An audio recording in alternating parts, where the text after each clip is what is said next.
but you have to make that decision right away when you step on the campus. So it's a real quick introduction, and as coaches in the recruiting process, we're trying to identify quickly who those student athletes are, what pathway they're going to take as they start their college road to success. So bare minimum, I'm enrolling our student athletes in 15 academic units out of the start if they tell me right away they want to start their athletic eligibility. So that means at the end of 2 years, they would have 60 transferable units and be able to transfer to a 4-year school. That's a minimum. So that's asking a lot more than a general student coming in and you know, maybe kind of exploring what they want to do. We're asking our student athletes right away to jump in 2 feet, trust us on the process, and take on this load. Now, that conversation happens for me during the summer with these student athletes, their parents, identifying, hey, are we, you know, looking at their high school transcripts, are we really ready to take that 2-year leap, or do we need a 3rd year to get through a community college? So that on the surface is kind of where we start in the conversation, and then it expands on that. I could go on and on and on, so I'll leave it at that. No, thank you for that. I think it is important to, and like Steve said, important to be aware that each student athlete that is competing for any athletic team, they are full-time students. In addition to the 12 to 20 hour demand of the athletic team that they're a part of, that time that they spend with their team throughout the week fluctuates through season. So Ryan, I'll turn to you for this, because basketball is an extremely unique sport because it does span over both semesters. So basketball student athletes, while everyone goes home for Christmas break and gets to spend time with their friends and family, basketball student athletes, they remain on campus, they are practicing every day, really in the thick and the heart of their season. And so if you could tell us a little bit about with your program, like what would a week look like? What are the things that your team does in order to prepare for competition in the thick of the season during that time? Oh, great question. I'll give you what I went through and what I put my players through. So as a Division I athlete, we practiced from 5 in the morning till 8 in the morning. Went to class till 1. We had another practice from 1 to 3. I don't know how legal that was, but we had another practice from 1 to 3. We had weights 3:30 to 5. Then we had study hall 7 to 9. So our day was packed, you know. So I don't do that to my players. So when we're getting ready and preparing for a week, what we're putting in for our season is for our athletes between 1 and 3 to have a study hall to get things, to get their assignments done, work on papers, see tutors. If they need to go to teacher office hours, they can do that at that point. So we worked on their schedules to have that freedom and flexibility. I am a school counselor, so I get off about 3:30. Then we get into our team stuff about 4 o'clock, conditioning, weights. Then we do skill work. We go over scouting reports. So about from 4 to about 7, it's all on the court doing basketball stuff. So there's the mental aspect of being a student and then having to switch gears. You got about an hour break before we get into the physical part of it. So there's a real shift, and you know the days are long for our student athletes because they're starting class at like 8 or 9 in the morning, and they're done with basketball about 7 o'clock at night. So it is a real demand, and who really wants to do homework once you're done with that day, but you have to grind it out and you have to be mentally strong enough to do that.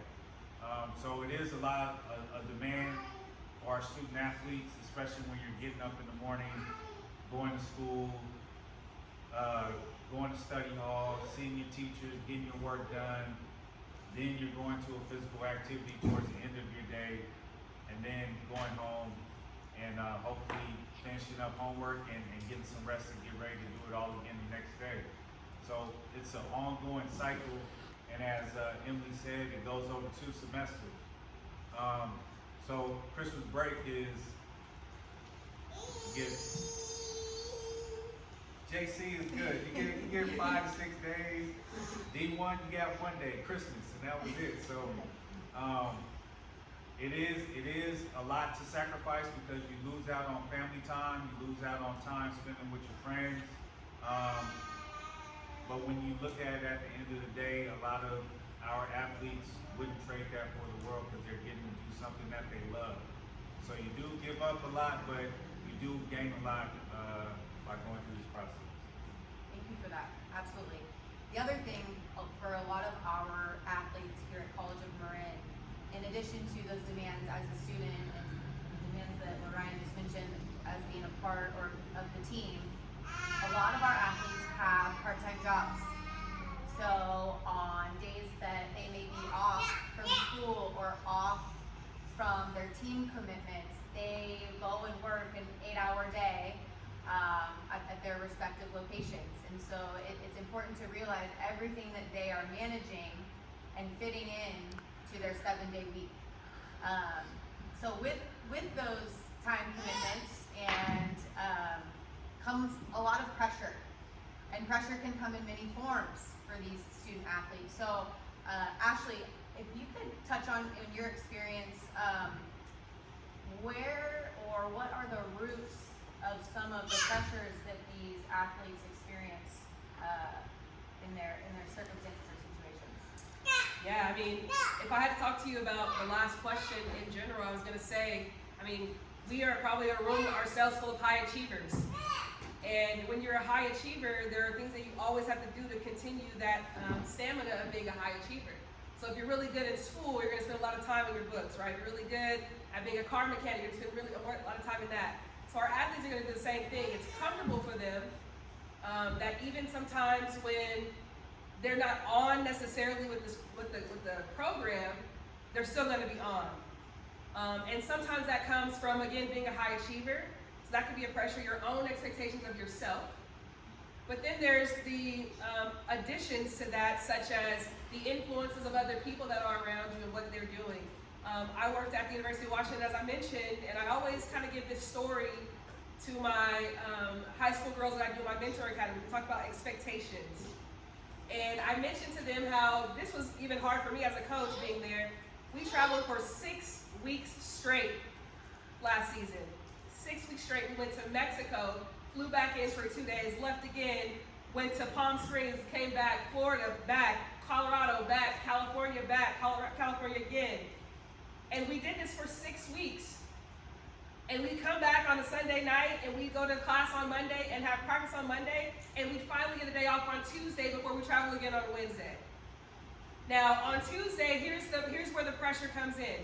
You have a roommate, you're really, really tired, but you know you didn't do good that weekend. I'm a high achiever, okay? So I gotta make the decision, number one, am I gonna go to the batting cages right now and get an extra reps, or am I gonna stay home and rest? Okay, then I make the decision, I'm gonna stay home and rest, but I have a roommate. And then my roommate decides they're gonna go work out early in the morning for a little bit just to say they did something to get some work in. Now I feel the pressure of, okay, I wanted to take self-care, but my teammate's going, so I feel like I gotta go too. So immediately that pressure comes upon us, and we're talking about mental health.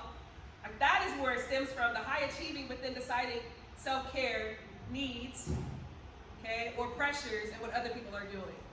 So that's one, okay? That's the bare minimum. Then you have, I always say my coaches have the opportunity to be leaders in this process as much as they can.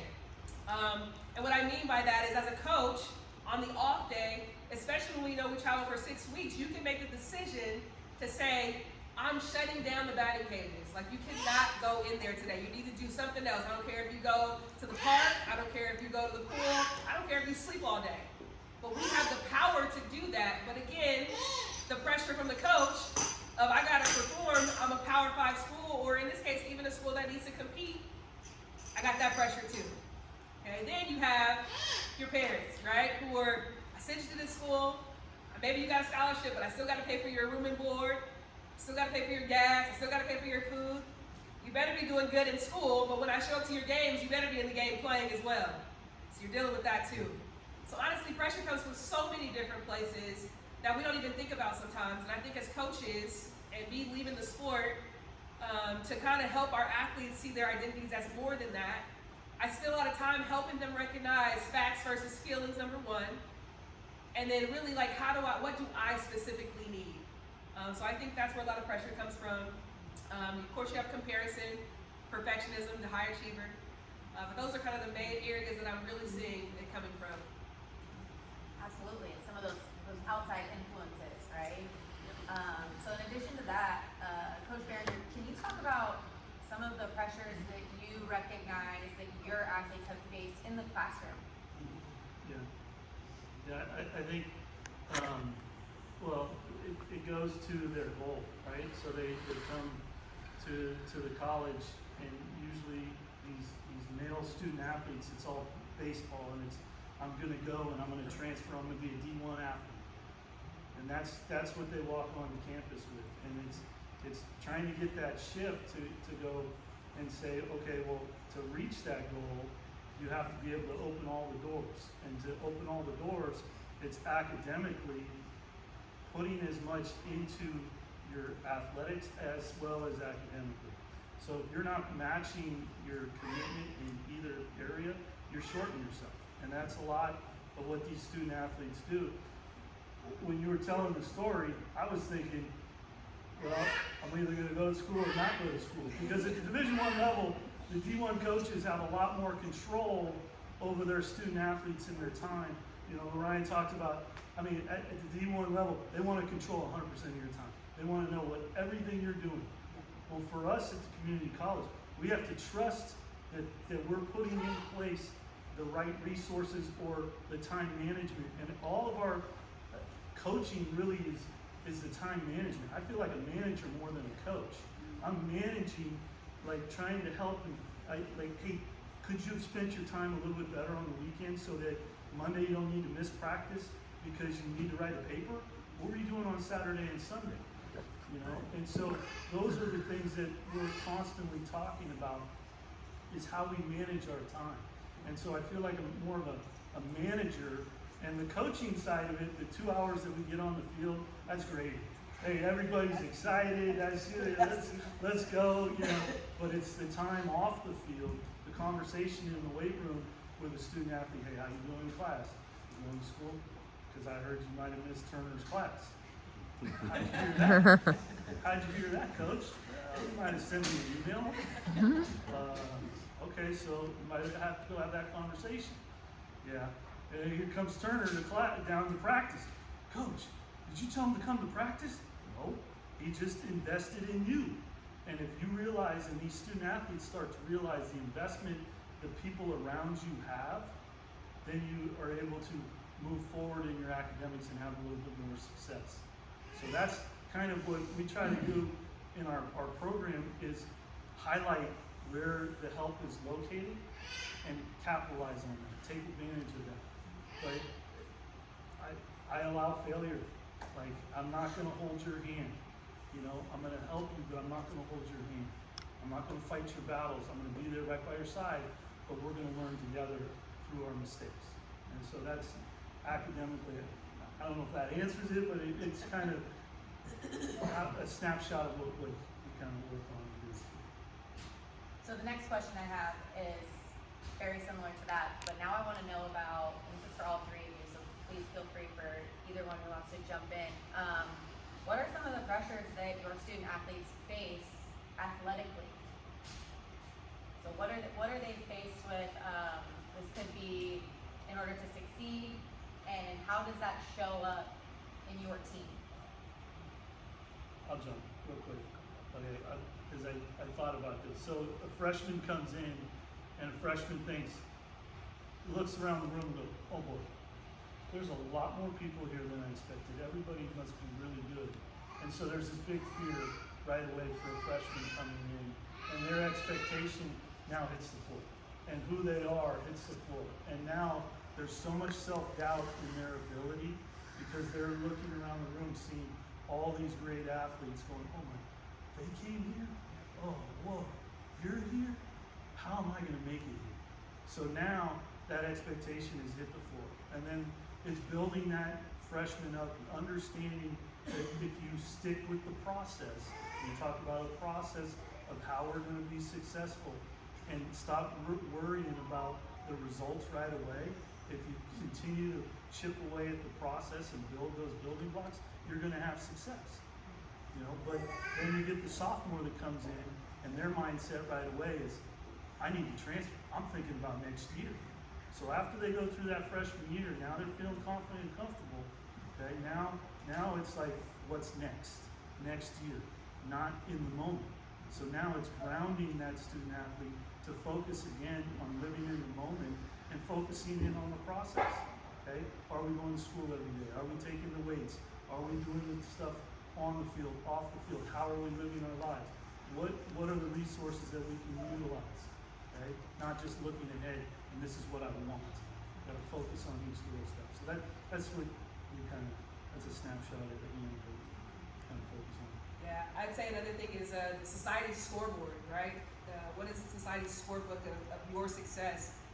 So when I work with my athletes, I have to tell them or teach them how do they define their own successes? What does it look like? And a lot of it is process driven.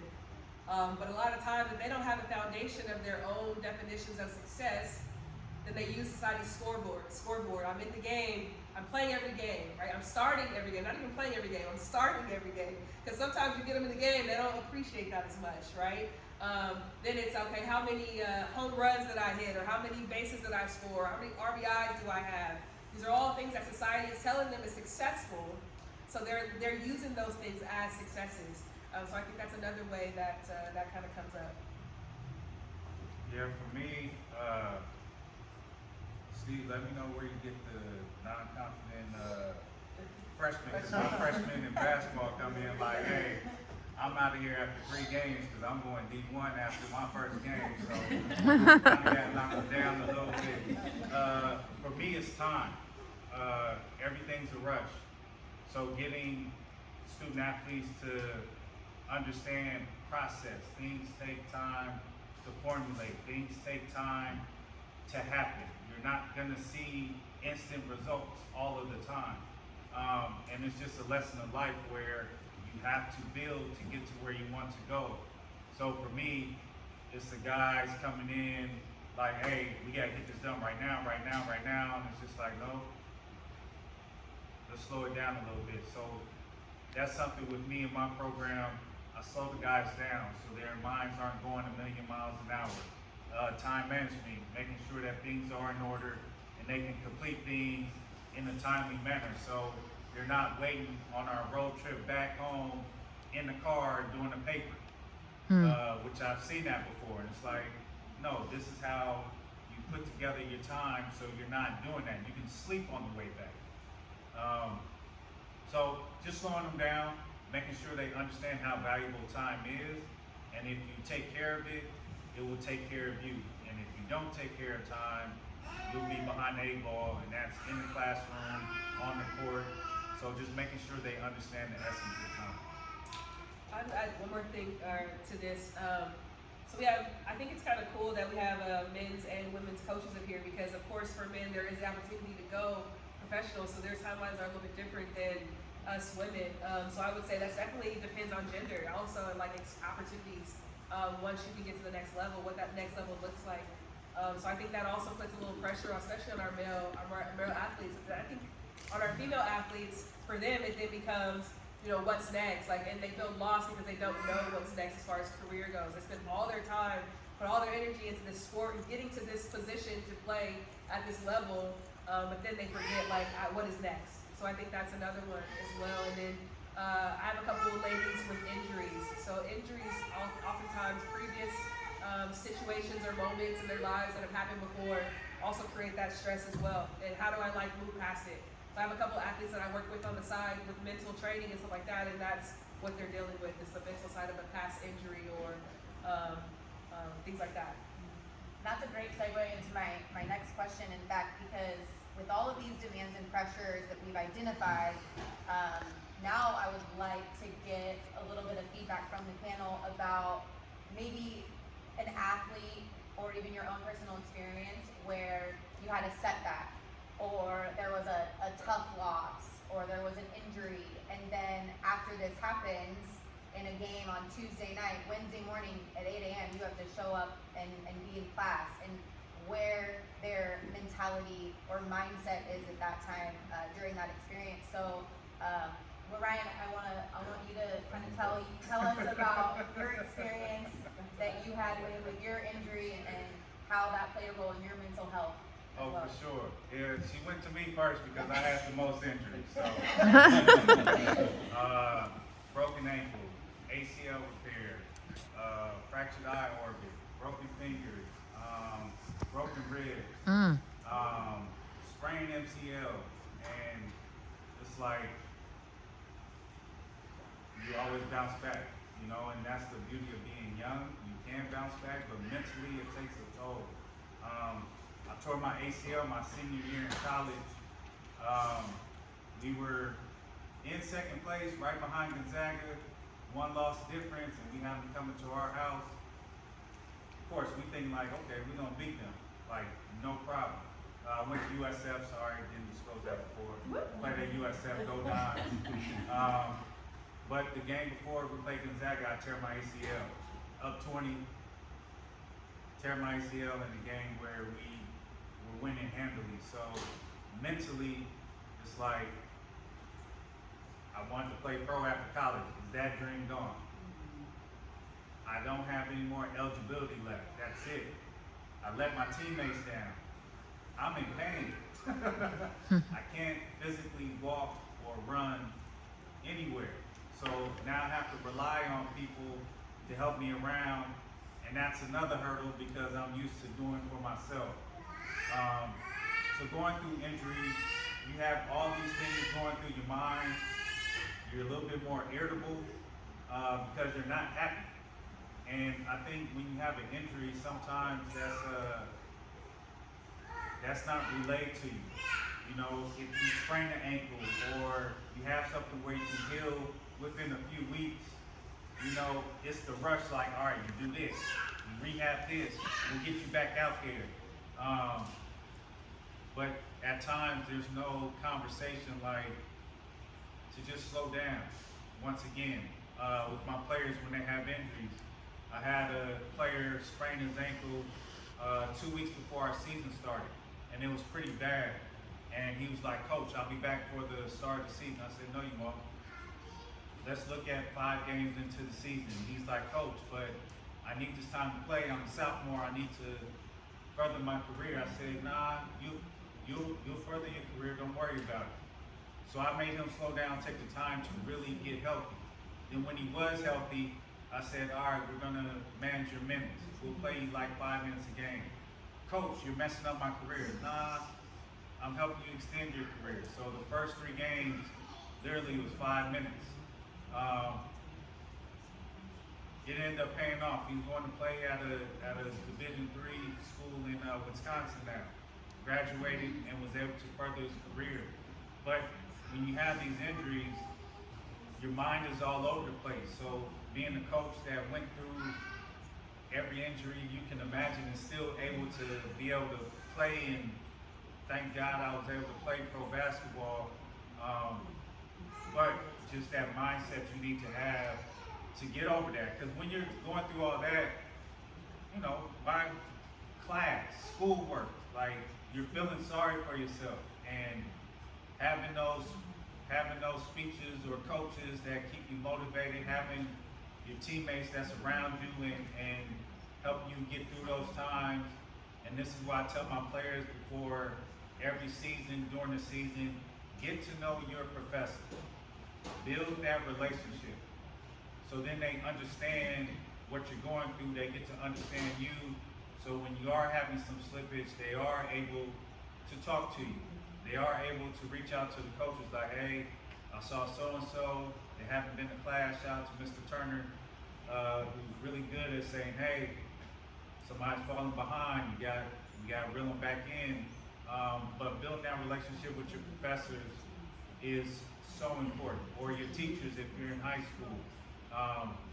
That is big, because it does take a village to move you forward in your career as a student athlete, because you need every single aspect of person that's there in your life to help you get it through, especially when you have any. Thank you for sharing, Ryan. You know, in addition to injuries or setbacks like that, there are also, there's a lot that goes into competition. And as much as coaches, we would love to win every game, there's always a winner and a loser. So Coach Behringer, I'd like for you to touch on sort of the mentality or mindset of student athletes after a tough loss. I want to point out that Coach has one of the most successful programs in college and Marin history, and has taken his team to, what is it, 16 state playoff appearances? The number just keeps climbing. The consistency of success that his program has is really, really remarkable. You know, I always have to give you a shout out. Let me stop you there. Okay. I don't play 1 minute of one game. Yes. So I know that. So I I'm know there. that. I'm there. These guys do. Yes, and they have a supportive But- and driving force behind them. I So when want I to was touch back. I'm going to. Oh, you want to go back? Okay. I want to go back because in addition to coaching my team, I work with a student athlete success class. And where I'd like some help is that we talk about wins and losses, and those things are great. There's life issues that are greater than what a win and a loss. True. And It's true. I'd say it's about 7, 10 years ago, they all blend together. I had a female student athlete basketball player. We're not the coach, do not worry. Free your time. I had a lot of issues off the court and brought that and I became a sounding board, but trying to find resources to help. And this student athlete lived in Hercules, had to drive over every day, worked till 3 a.m., tried to get some sleep. You know, maybe was labeled lazy because she was tired, struggled in school because she's exhausted. Her mom was having a baby, so she was having to help with the mom, but nobody knew this, right? And so she kept it in and loved coming to my student athlete success class because to me, family is bringing food, and I bring food, and we'd have snacks and we'd talk, and there was a comfort zone and a reach across the table like, hey, let's find some resources, let's help out with financial aid. Well, I'm having struggles with getting all the information for my parents to apply for financial aid. Now the process is easier, now we have more help, but we still need more help for these student athletes.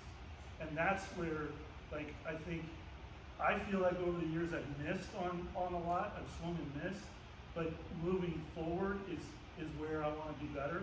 And I think that these opportunities to speak and work together is helpful, because I don't know what has happened to her. I hope the best, but I know her coach wasn't there for her enough, and I don't think the college was there enough.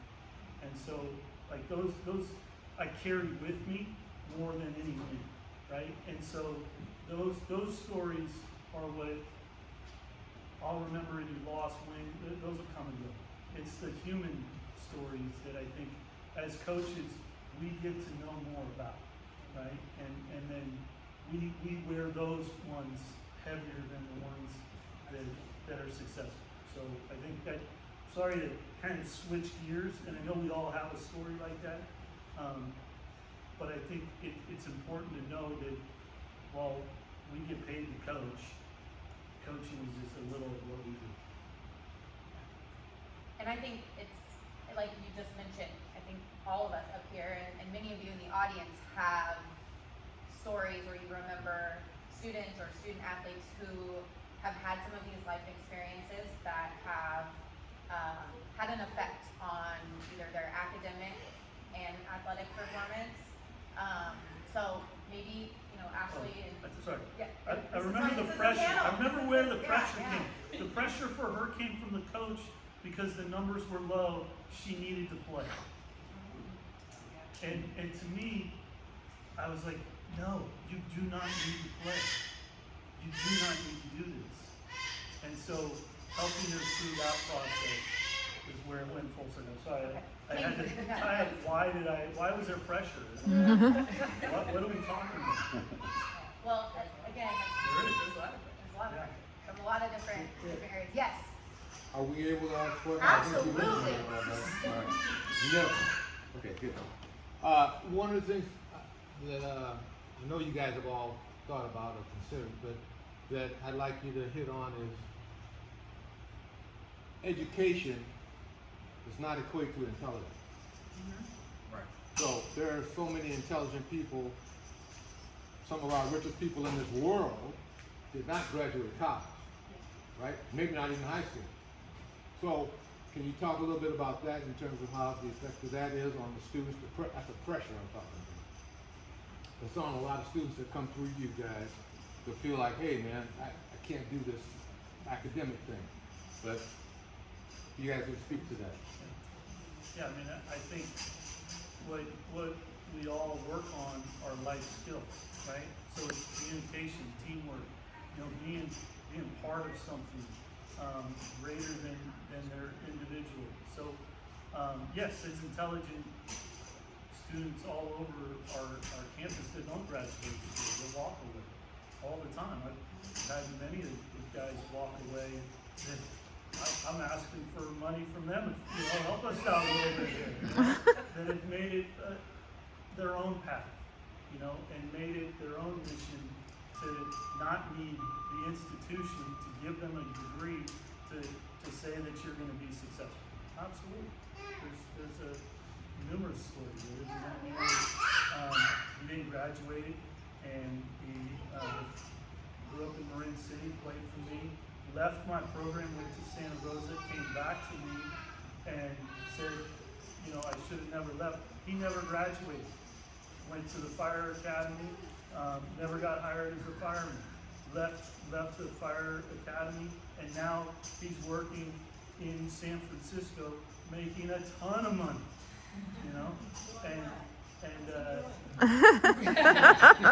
What's he do? He's in finance, so he's dealing with other people's money, right? But people are trusting him because of who he has become, and the man, great people skills, and he was a great coach. He coached with me as part of his time. Great people skills, and people trust him, right? And so Brett has been able to make it. I had two thoughts that I wrote down. One was this idea of being grateful, and I mean it in a sense of we've always said, sometimes as coaches, sometimes we even say this to our student athletes, be grateful you get this opportunity. Not everybody has a chance to do this, right? I think sometimes it also happens in the education side where it's you get to come to school here, you should be grateful, take advantage of it, do this, do that to accomplish what you need to accomplish. So in some ways that it's a little bit negative in the idea of we're not necessarily investing in them, but you should be grateful because you have this opportunity. So I think that mind shift is one of them. But then the other shift I think is really important is experiences. What I found just in transitioning from coaching, where maybe you're trying to help an athlete get through something, the reality is you're using other analogies, and a lot of times the athletes want to get to know you. So with educators, I think it's really cool if you share more of your experiences and your falls and how you got to where you are, because reality is that stories are going to sell more than the book. Than what's in the book. When they know that you are personally, I'm in front of you and you dealt with this, I feel more connected to you. So I think that would be another way. Yeah, with all my players the entire time I've been coaching since 1997, and always, to your point, the experiences, with my team last year, everybody got an entrepreneur class that they were a part of. I tell them my network is your network. So bringing people in to talk to them about life, how to navigate through life. I'm open about my life and how to do things and how to operate, how to talk to people, how to handle yourself. All these life skills and life lessons are more valuable than anything, and it can carry you a lot further. And I don't want to minimize getting an education, and I tell them your education, wherever school you go to, that's what your network is going to be. So if you want to go to Cal Berkeley, know that's what your network is. If you want to go to USF, that's your network, and it's a great network to have, you know, to help you get to where you want to go. But don't think that education is the only way. As a high school counselor, I tell students you don't have to go to college. You can be a San Francisco firefighter and make $100,000 out the gate, work 8 days a month. You can be a welder. You can be an electrician. I have career fairs that aren't necessarily where you have to get a college degree, but you have to learn how to do it. You know, so I do have those messages for my players. I go through at the beginning of the season what are your interests, what are your hobbies, and I try to expose them to those different things as well. And most of the time it kind of triggers them to stay motivated with school. But I have one that was in the fashion. I have a friend that has a clothing line that does it very well. Introduced him, and he's doing well with coming up with his own line and everything. And it's important as coaches that we use our resources to help motivate these kids no matter what, whether they continue on with school, whether they continue on with the sport. But my biggest thing is I want you to be successful in life. So let me help you attain these skills so you can be successful in life. Even one player this past year who decided not to come back, he was into construction. So my dad is a contractor, so I connected those two. I know other guys that's in the construction world, and we're able to talk to him, and he was like, "Coach, this is awesome. This is what I want to do." Can't be mad at that, you know. So it's important to get to know your players and understand their interests, and if it doesn't involve school, honestly, to me, that's okay. As long as you're doing something productive with your life to where it is going to benefit you in the long run. Now, if you don't have no plan, and that's another conversation we got to have, and those are the kids I worry about the most, Right. because it's like, okay, we got to get you to a place where you know you have a plan to move forward. And I think here at College of Marin, we have a really unique opportunity because unlike the Division I atmosphere that you spoke to earlier, we have the chance to have those conversations with our players and open up those doors and show them that they are so much more than just a baseball, softball, or basketball player. That there's so much more to their identity, and we get the chance to tap into that with them and really show them the resources not only here at the college but also within the community that they can take advantage of. And can I Yeah. add to that? So when my first year at USF, my coach, he gave every player a mentor that was outside of basketball. He was like, when you hate my guts, I need somebody else to talk to you that can help you keep your head on straight. And we had these mentors the entire time we were there at the college, and they were so beneficial for us. And the mentor I had was an educator, which kind of helped me find my career after I was done playing sports. But he kept me in the education realm, and to this day, you know, super thankful and able to still have a relationship with my mentor. It's been 25 plus years since I met him. So that's important. Like, there's definitely people that we can connect these students to.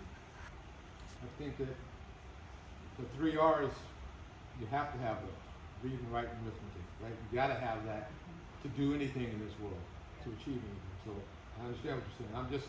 I just wanted people to understand For sure. that there's other ways, number one. Number two is that just because you have an A doesn't mean you're more intelligent than the person that gets a C. That's right. Amen. Right. Which is very similar to a player who's in the game and then a player who's on the bench. There's not a difference between them as well. You have to teach them that. It's a self-worth, self-value thing as well. And that might not be your subject. You might not be Exactly. good in a certain subject, but you rock in science, you know, or you're a hell of a writer, but math gives you a struggle, you know. And my dad always told me, man, just do your best. Now, if that best was a C, and you did everything you could, then I can accept it. But if you not trying your hardest, then I can't accept that. So hard work versus praising somebody That's for it. doing something like Yeah. brushing their teeth every day. You know, Hard work. can't do that. Yes. Just want to say I really appreciate the conversation. I've been here 4 years and I've never had a chance to be in any space talking to coaches about, as faculty, what I should be doing in order to help my athletes. Now, one of the interesting things that you said, Mr. Jackson, is so true about the student athlete in the classroom, but what I found in my experience is they've had a whole lot of help, not to blame K-12, but in their experience, they haven't had success. So they come to you not experiencing that and realizing, again, given the environment, they're like, whoa, I can do this. I've never experienced it before. So can you all talk about, from the student athlete or even your experiences, what are those keys that make a successful classroom environment for the athlete, to where they actually come out and say, wait, I actually can do this. This wasn't necessarily part of my identity before, but I see myself now in a way academically I haven't before. So what are some of those that you've experienced?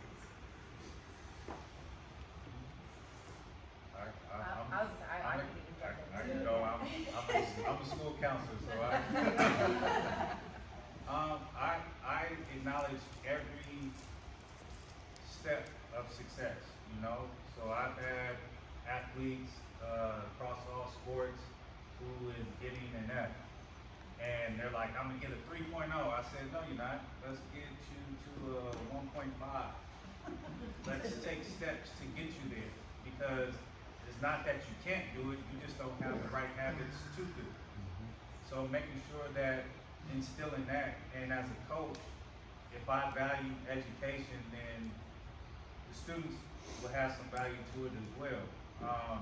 And also showing that I have relationships with the professors or teachers is very important to your program. So there's no, like I like to say, there's no wiggle room for the players. But then I mentioned the biggest thing for me is that student athletes have to make that connection with the teacher. It's not always the teachers or professors. It shouldn't be one way. It should be a two-way street, you know. And I encourage for the teachers to get to know the players, but I also encourage my players to do the same. Like, you have to. Like, they have to tell me what college the teacher went to, where are they from, what is their style of communication. That is very important to me as well, so I can help them navigate and understand how to communicate with their professor or teacher. So a lot of those details go into the classroom, because you're not gonna get that professor or teacher or coach, even for that matter, that's gonna care like that. Hey, you're here, you're in my class, I expect you to do A, B, and C. If you don't do it, that's on you. So let's try to humanize that relationship. Thank you, professor, or good morning. Like, you're saying good morning every day. Like, that's a huge step. Or how you doing? For teachers, how did the game go? Or could you give me your schedule? Maybe I can check out some of your games. And if you can't, just that check-in, like, how'd you do? How'd the team do? How's the season going? Those little questions go a long way with the student athletes, and that helps them open up a little bit more to develop relationships with the professors and teachers as well. That's true. I think to kind of touch on that question a little bit, you know, some of these student athletes are coming into a classroom setting and maybe they haven't had a good experience in that subject matter, and they've been conditioned to believe that they're not good at it. You know, maybe they were told that, or just from their previous performance. So they're conditioned to believe that they're not going to be successful. And so I think the first thing as educators, coaches, giving these student athletes a sense of belief to let them know that we know that they can be successful is probably the first step. And then it has been mentioned, but just, you caring and going that extra step or extra mile to, inquire about how they're doing. And also allowing them to get to know us.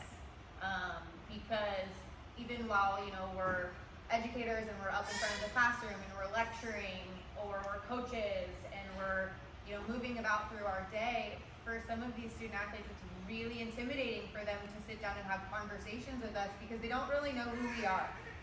So allowing them to see us as people, I think creates a genuine and authentic connection and really opens that door for them to tap into some of that potential and maybe some of that confidence in the classroom that they are blissfully unaware that they have. And for some of them, they're at College of Marin or other institutions where they're playing a sport, and that comes very, very easy to them. That being able to perform and performing in front of hundreds and for some of them thousands of people night in and night out. But the idea of standing up, in front of a group of their peers, their team, or in front of their instructors is terrifying. And so giving them just that space and that ability to grow by knowing that they have a support system behind them goes a tremendously long way. Yeah. I would just add really quick. So 2 things: failure's not final. If they know that, that's really helpful. And I love what you talk about. Being real about the process that it's going to take to get there. Like, they don't really need the smoke and mirrors. Like, you just got to tell them straight. And I think what you did is a really good job of, like, look, you're not going to get a 3.0 this year, but, like, let's strive. Let's keep striving, and then you can get there. But I think the other thing Coach Emily said is really cool is that the support is good, but if you don't know how to connect with them, connect with the coach. And, like, just let them know that, like, I've heard Professor Turner a couple times today. I don't even know who Professor Turner is, but Professor Turner is doing a great. Professor Turner is killing it because that's what he's doing, right? He's letting the coach know, I'm here to help them. I'm helping you, coach. Player to know, I got your back. I'm going to help you out as best as I can, but know that I got accountability behind me if you ain't doing what you need to do. So I think it's really cool when you can create that system of support and relation, even if you can't build it with the student yet. You can build it with someone who at least has a little bit more influence on them, and then grow it yourself authentically as well. Yeah, and ego. Athletes have ego. You're used to playing in front of crowds and being the popular one in school. So understanding how to play off that ego as well. I think that's important. That doesn't get talked about enough. And understanding that on the court or field is one type of ego, and then off the court in the classroom is a different type of ego. So it's like, well, you can do this on the field, well, why doesn't that translate to the classroom? Sometimes that's a question that I get about my players, and it's just like, well, they're confident here, but the confidence isn't necessarily the same there, and it's not the same spotlight as being on the court. So just understanding there is ego involved with athletes, and sometimes it's very fragile. So keeping it real, like you said, that accountability piece, but following up like, hey, I got you though. You're not gonna slip in my class, you gotta be here on time and do this work, but I got you. And that's a big piece that goes a long way. Engaging in communication is key. And the instructors that do engage, but also I think it goes to us. I allow our student athletes, that knowing when a speech is coming up, hey, opportunity to speak in front of your peers on a speech. Give a speech to us. We're going to support you. We're going to help you. We're going to be right there for you. So you can take that into your speech class, because we know that's your biggest fear, is doing it in front of people. So eliminating that, bringing the classroom setting into our athletics, and then vice versa, if athletics could come into the classroom setting in some way, is helpful. Professor Turner, I know you had your hand up, and we'll come back to Joe, and right here too. Right, I think I wanted to, and maybe to some degree, College of Marin has been a bit spoiled.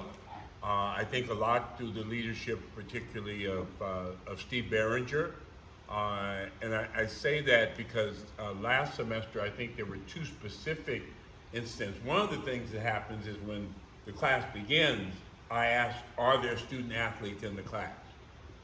So work to establish a relationship with the student athletes right away and let them know that myself and the coaches are on the same page. A couple of things happened very specifically last semester. Both of the basketball coaches contacted me, I think maybe the semester before, about a student who was an exceptional basketball player. They said he got these kind of skills, his basketball IQ, but he needs some other things. So we were able to make contact, we were able to put him in touch with Professor Crawford, and we talked about Umoja, we talked about mentoring.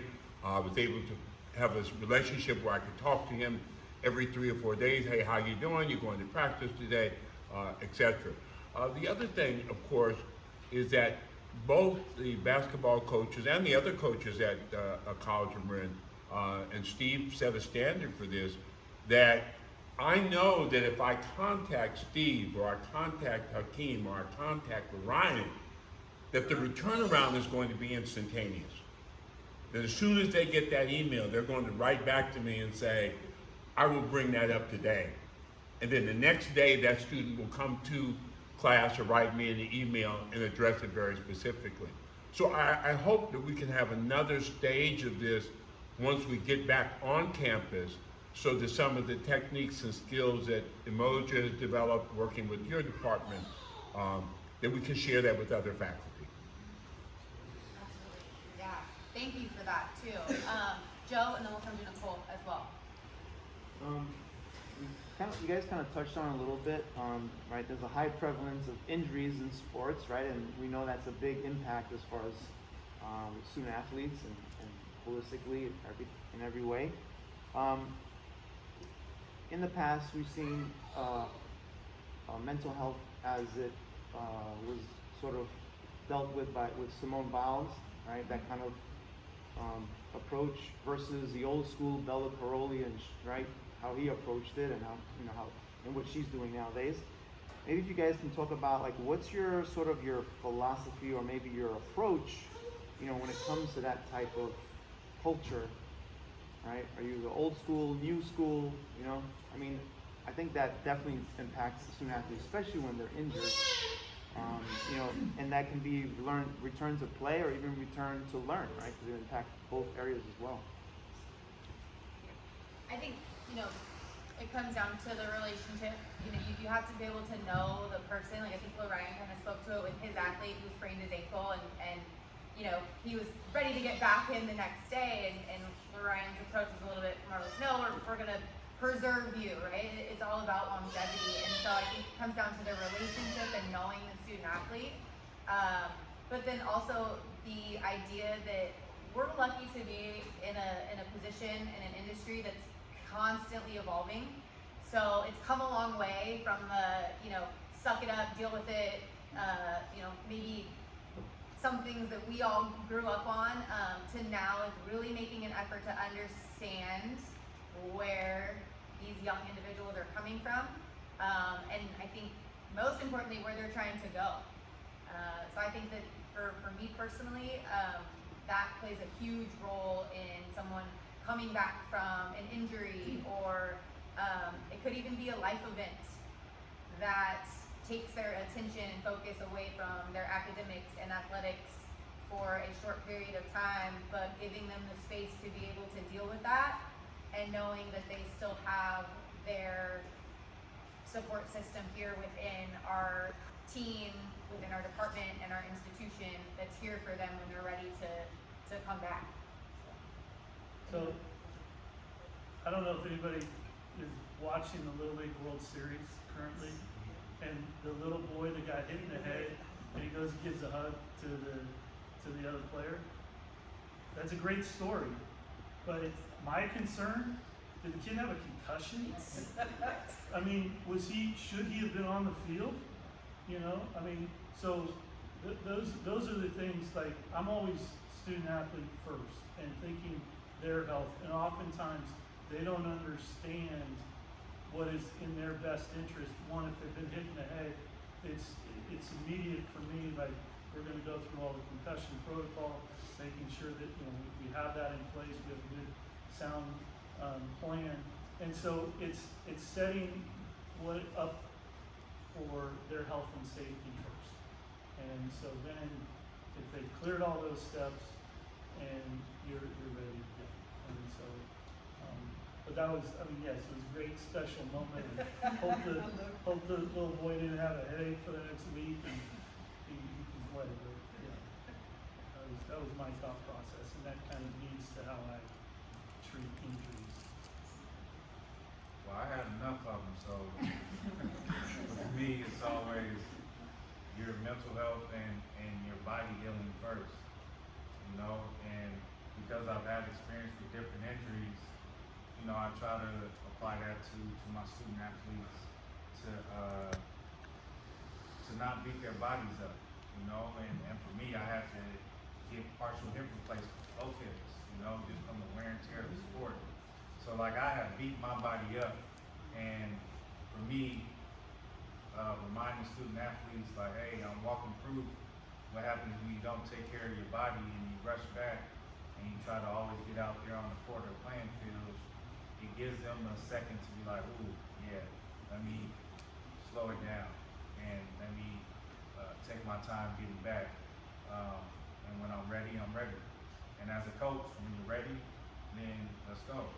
But until then, always keep them on the sideline. Nicole, and then we'll come right over to you in the back. Yeah. So I think it's been touched on in a variety of areas. I know that Coach Behringer brought up space for failure. And I think that I coach youth track and field and cross country. And there's this kind of hand in hand where the high performance and the fear of failure, it's right there. And it's like my son, natural runner, and gets first place in the local meets, and then when he makes it to the championship, he got left at the line. And he quit. And if I didn't have the rest of my team there, I would have taken him home and said, oh, we're done. When you quit like that, we're done. But how do you balance, letting them know that, you're not gonna go from a 1.0 to a 3.0. You have to work for it. But then what I don't hear talking about as much is that space for failure. How do you reckon the two? Ashley, you want to jump on that first? I love it.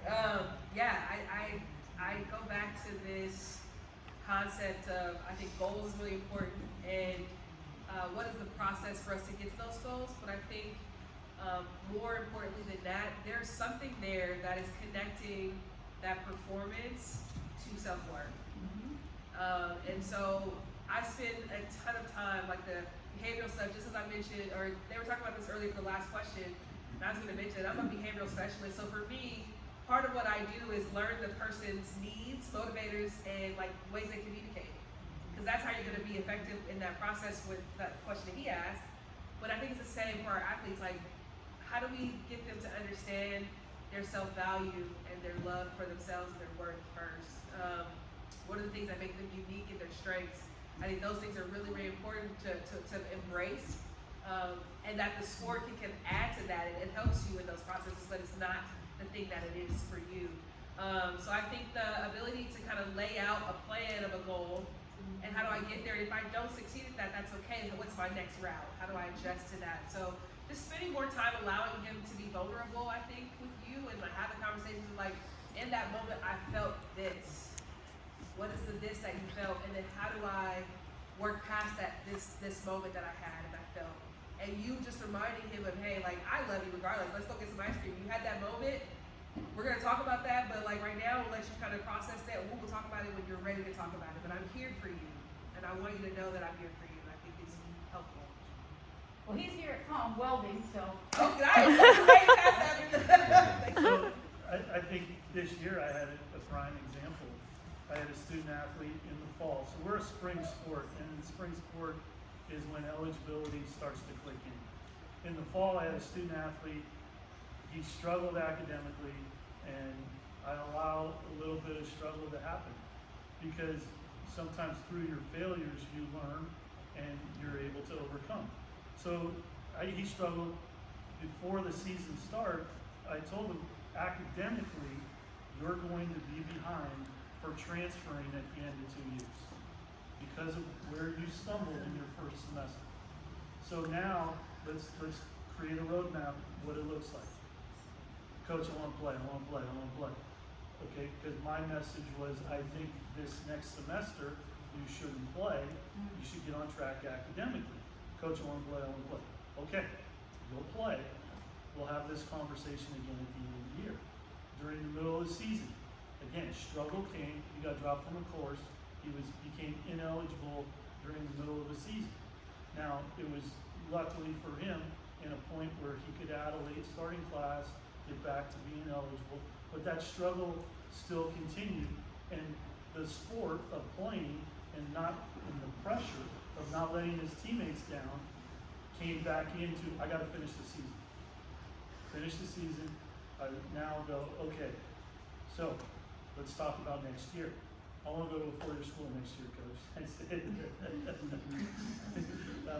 there's no way that's happening, you know? And I said, there's being eligible to play. And we could get you eligible to play next spring, baseball at College of Marin. But guess what? That would probably be the end of your career, because if you're still gonna continue down this path, academically, you're not gonna be able to transfer. And so now we've created a new plan where he's gonna go below 12 units for the next year, a full year and summer, to catch up to where he should be at the end of the year. So, you know, it'll be a little bit ahead, so it'll make the next year easier. So we've mapped out a big plan, and so that'll allow him to academically lighten the load, focus on a couple classes to be successful, and then pause his athletic clock so that he can come back and be a student athlete again. So that's kind of some of the failure that is allowed, and then let's now look at how we're gonna do it. Now, do I expect him to be an A student when he's that 1.5 student right now? No, but we're gonna work to that 2.5 and build up from there, and get him the resources and help that he needs, because he did it by himself, and I allow him. If you do it by yourself, if you push me away, do it by yourself. Now, let's work together and find the resources so that, okay, his study habits were terrible. Let's identify where your time was spent, talk about time management, and how we can now push you forward or help you get forward in developing these skills to be successful. And maybe academics in college is not for him, and having that conversation as well is but baseball is driving it right now.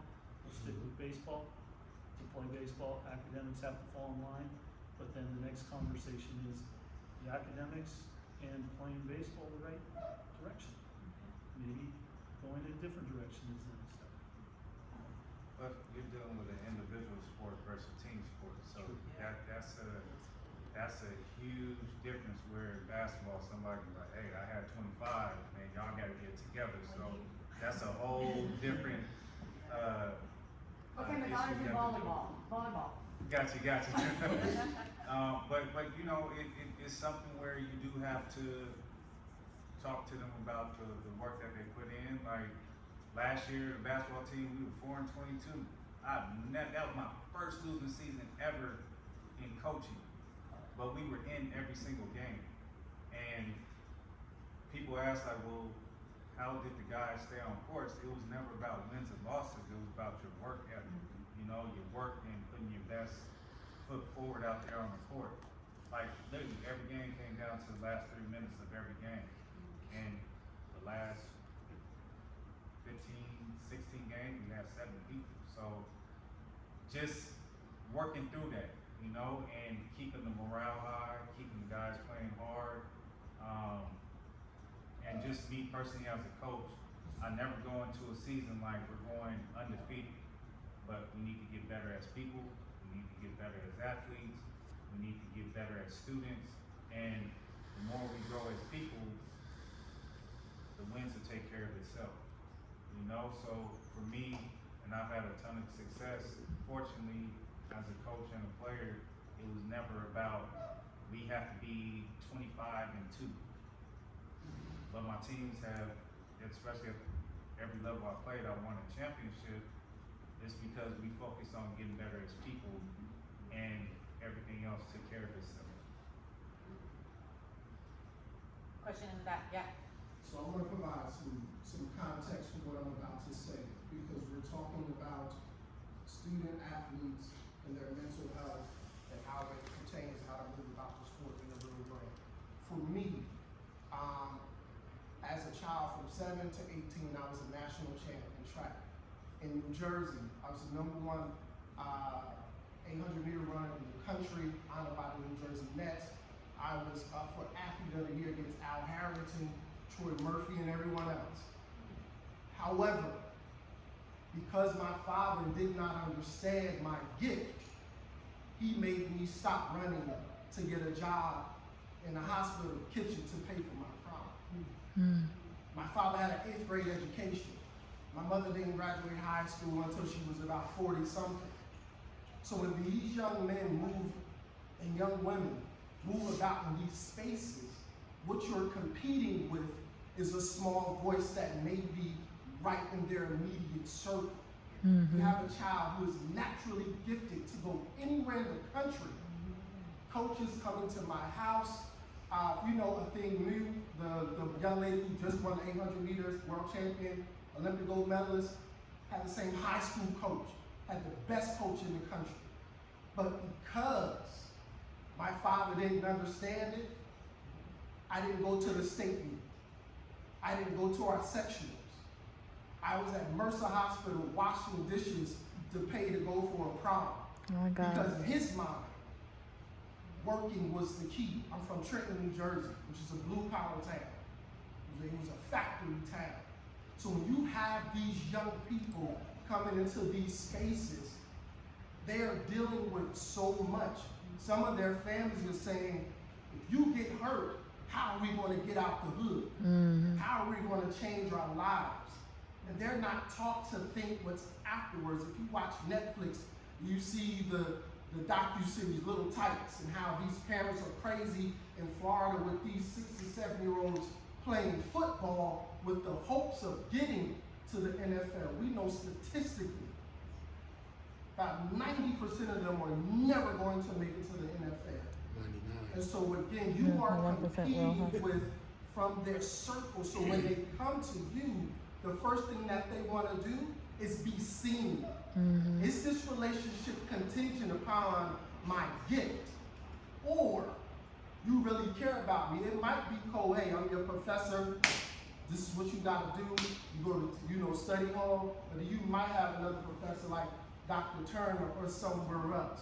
So really teaching them that your gift is not just on this track, on this field, on this court, or anything else. You are the gift. And I don't think a lot of coaches and professors pour into our kids. Me, I was fortunate enough. I went to all-black elementary school, all-black high school, went to an HBCU, everything else. So when I came out into the world, I was poured into so much that I could pour into others. But again, goes back to my father had an 8th grade education, and he didn't apologize until I was 36. You understand what I'm saying? So again, it's all about understanding what you're competing against and not having the phrase of, well, you're supposed to. Well, I don't know.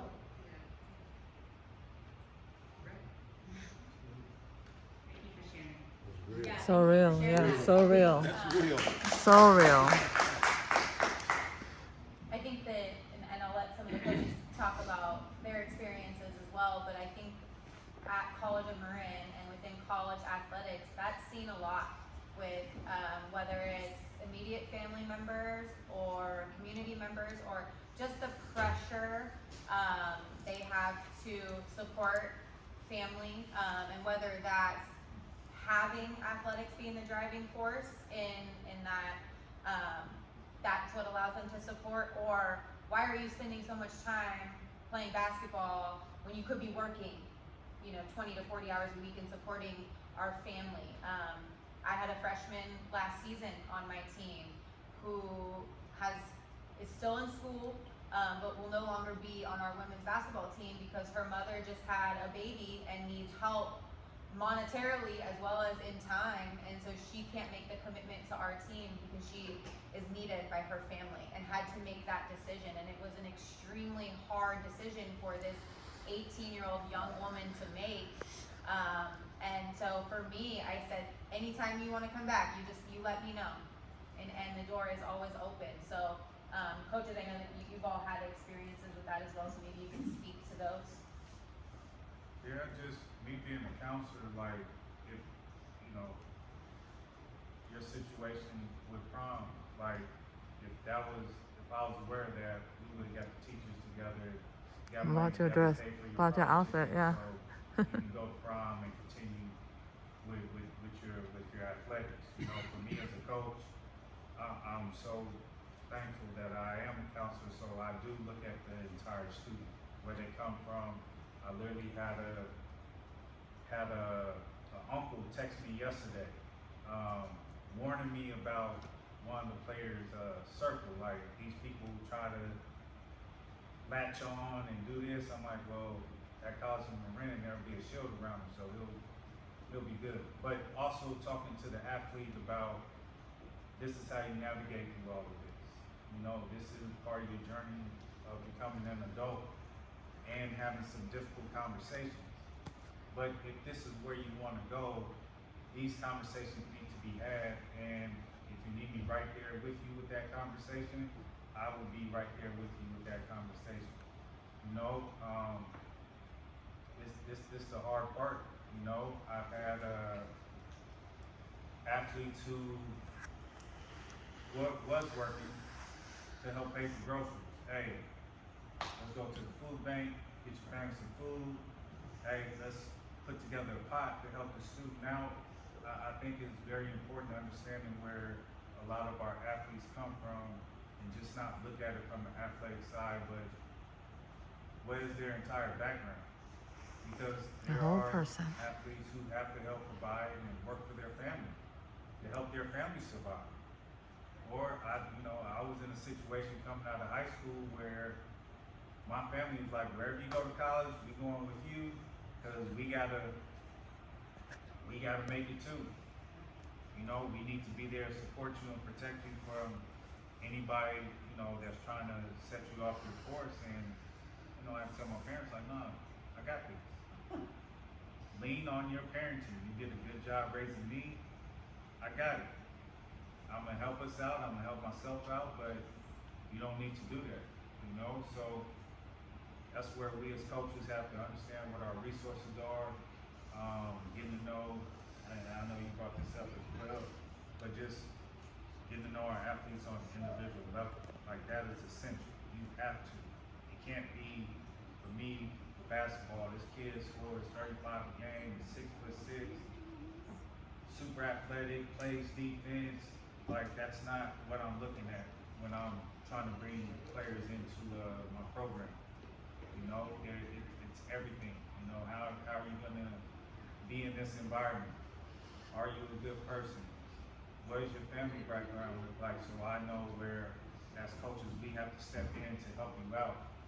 If we need to call your family every week, like, hey, so-and-so is doing great, staying on top of their books, doing well on the court, working hard, you have to go above and beyond as a coach, because it's not just about the athletic side. And to your point, as an athlete, if you know a coach that knows you like that, like, how many coaches call their players, hey, happy birthday, and it's not in season? Like, that means a lot to our players. And being a coach, you have to have this type of program if you want to be successful, because if you do that for that kid's gonna tell the next kid.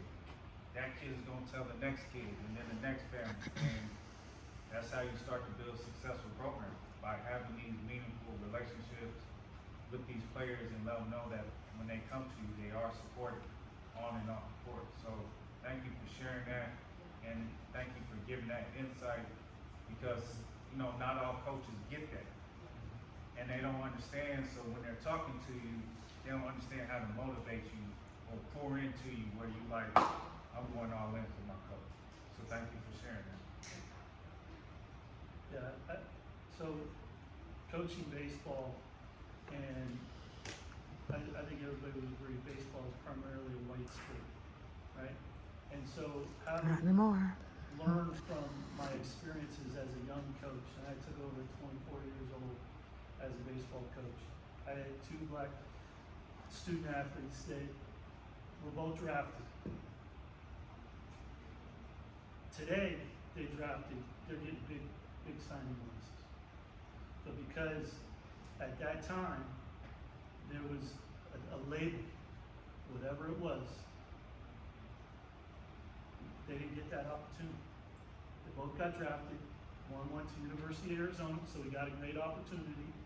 The other one went to Jackson State, great opportunity. But they wanted to play professional, and I fell short. So I learned, I learned who the scouts are, who the guys that are going to be able to trust. The next guy that I had that was drafted, Marcus Chu, Dodgers, scout, he asked a whole different line of questions. And I could see there was a shift. And so now Marcus is still playing professional baseball, right, and getting that opportunity.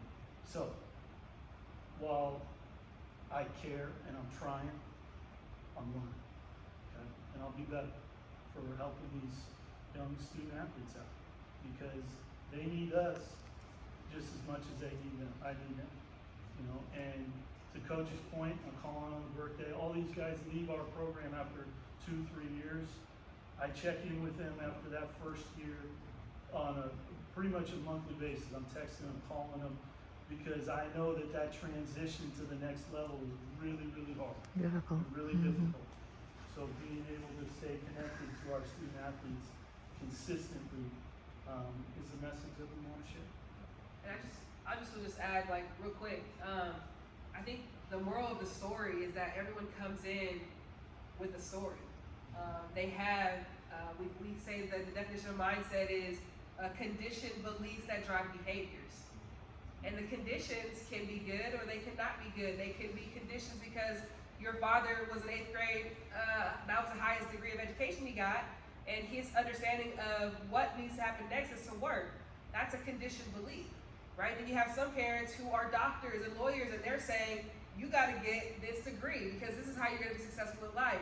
So your athletes come in with these different ideologies from their foundation, and it's tough to break those things, but as you continue to just pour into them, get to know them, right, help them change their conditioned beliefs, it's really important.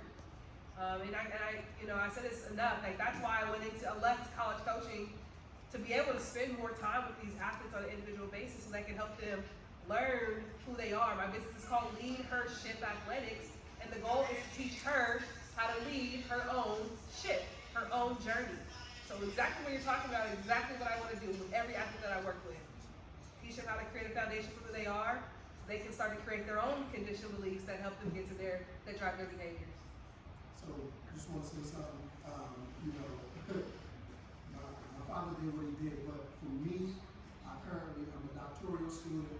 I'm executive director of a nonprofit. I live in over 4 countries. You understand what I'm saying? So, but what it took was other people pouring into me. And then, like I said, my father apologized for his shortcomings 2 hours before I walked across the stage to get my master's. So it took 18 years to get to that point, but I appreciated him for that. Mm-hmm.